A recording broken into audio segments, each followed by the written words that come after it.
Bonjour à toutes et à tous, on se retrouve dans une toute nouvelle vidéo où, comme vous l'avez vu dans le titre, on va évoquer le futur de Neymar parce qu'avec l'arrivée de Luis Enrique sur le banc du club parisien, les cartes pourraient être totalement rebattues pour le numéro 10 du PSG. En tout cas, c'est ce qu'on va essayer de voir dans cette vidéo. Et avant qu'on commence, comme d'habitude, si vous voulez du contenu quotidien pendant cette période de mercato, je vous invite à vous abonner et à activer la cloche. Et nous on commence sans plus tarder.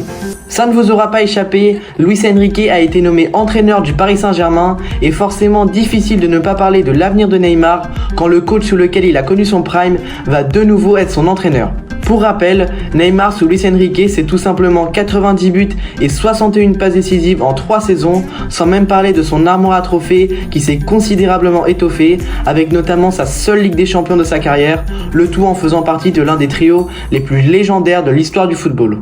Mais évidemment, depuis la suite, on la connaît, un transfert record du côté du PSG et 6 saisons marquées par des blessures et diverses polémiques. Bien que sur le terrain, il faut le reconnaître, Neymar a toujours été bon. Faut-il rappeler le Final 8 où il aura tout simplement porté le PSG, ou encore la première partie de saison l'année dernière où il est sans aucun doute top 3 des joueurs les plus performants avant la Coupe du Monde. Mais évidemment, on ne peut pas parler d'un passage réussi, tant les attentes étaient élevées sur son cas et les supporters lui ont bien fait comprendre leur mécontentement, peut-être même un peu trop violemment.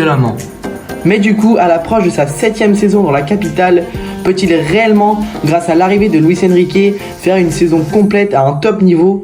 En tout cas, la première chose importante à dire, c'est qu'il entre totalement dans les plans du technicien espagnol, avec qui il entretient toujours à l'heure actuelle de bonnes relations, et il aurait même poussé pour son arrivée sur le banc du PSG. Après, en ce qui concerne le Brésilien, il n'a plus foulé les pelouses depuis le 19 février et sa blessure à la cheville face à Lille. Et suite à cette blessure, il a décidé de se faire opérer, choix qui devrait lui permettre d'évoluer au haut niveau encore quelques années. Et à l'heure actuelle, il semble opérationnel pour la prochaine saison.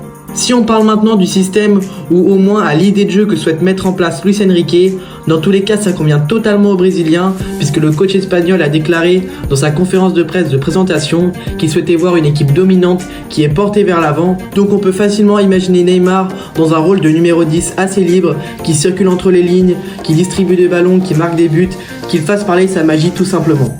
Maintenant, pour répondre à la question de base, est-ce qu'il peut encore faire une top saison?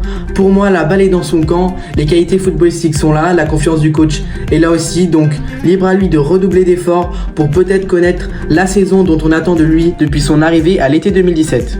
Et puis à 31 ans, c'est peut-être sa dernière chance de briller au top niveau, et s'il n'y arrive pas même sous un coach avec qui il s'entend très bien, je vois pas quand est-ce que Neymar pourrait soudainement bluffer tout le monde. Ça passera par du travail, par plus de sérieux et peut-être aussi une adaptation dans son style de jeu en lâchant plus vite le ballon pour éviter des coups qui lui ont tant fait défaut ces dernières années, mais aussi un peu de chance évidemment.